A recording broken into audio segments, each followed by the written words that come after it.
When you're standing in front of the TV aisle, the biggest question isn't which screen is the biggest, but will this screen actually make my everyday viewing feel better, and will it stay worth the money when the hype fades? That's the hesitation I felt before I started looking at the LG C5 OLED. I wanted to know if the promise of perfect blacks and a processor that claims to make a bright room feel like a home theater actually translates into a living room that works for movies, gaming, and the 4 p.m. news without turning the room into a museum piece.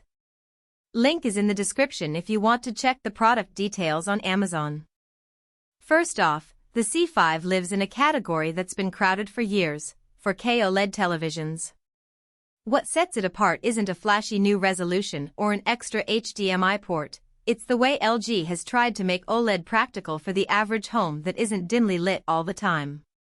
The Alpha 9 AI processor Gen 8 does more than just upscale, it analyzes each frame, adjusting color and contrast on the fly, which is what the Bright Room Ready badge is trying to convey. In my own setup, a family room with a large window that lets in plenty of afternoon light, I noticed that the TV didn't need the lights turned down to see the depth in a dark scene. A shadowed forest in a nature documentary still had those deep, inky blacks, while the sky stayed luminous enough not to wash out. If you're the sort of viewer who watches a lot of HDR content on services like Netflix or Amazon Prime, the 8.3 million self-lit OLED pixels give you a level of pixel-by-pixel control that LCD panels can't match. Because each pixel produces its own light, you get true blacks without the blooming you sometimes see on edge-lit LED sets. In practice, that means when I switched from a bright, colorful animation to a gritty crime drama, the transition felt natural, no sudden glare, no loss of detail in the shadows. For gamers, the instant pixel response eliminates motion blur, which is a real benefit if you play fast-paced titles like Call of Duty or Elden Ring. The low input lag, while not advertised, is noticeable enough that you can actually compete without feeling a delay. That said, the C5 isn't a one-size-fits-all solution.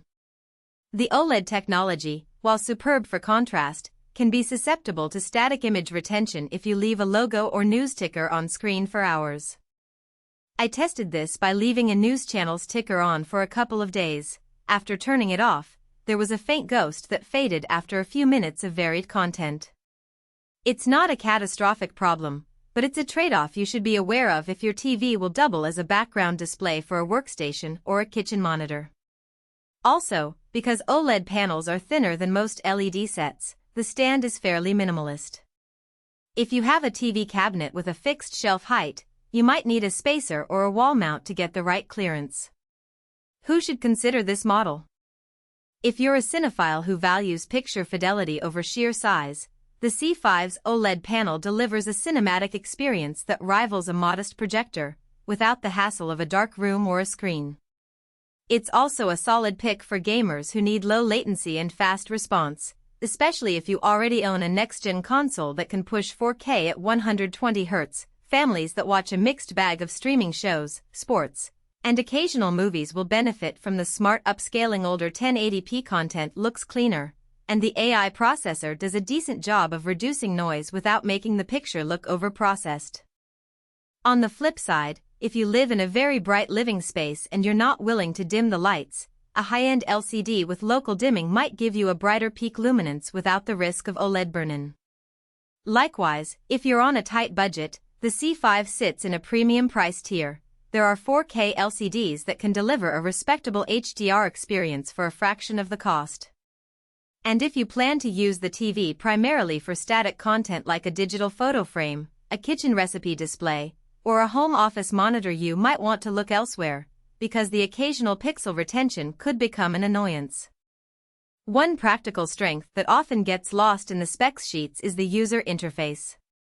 LG's WebOS is straightforward, and because the TV is smart out of the box, you don't need an external streaming stick for the major services.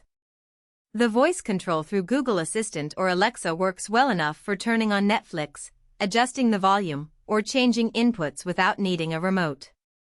I found that after a few days of use, the system learns the apps I open most often and places them front and center, which cuts down the navigation steps.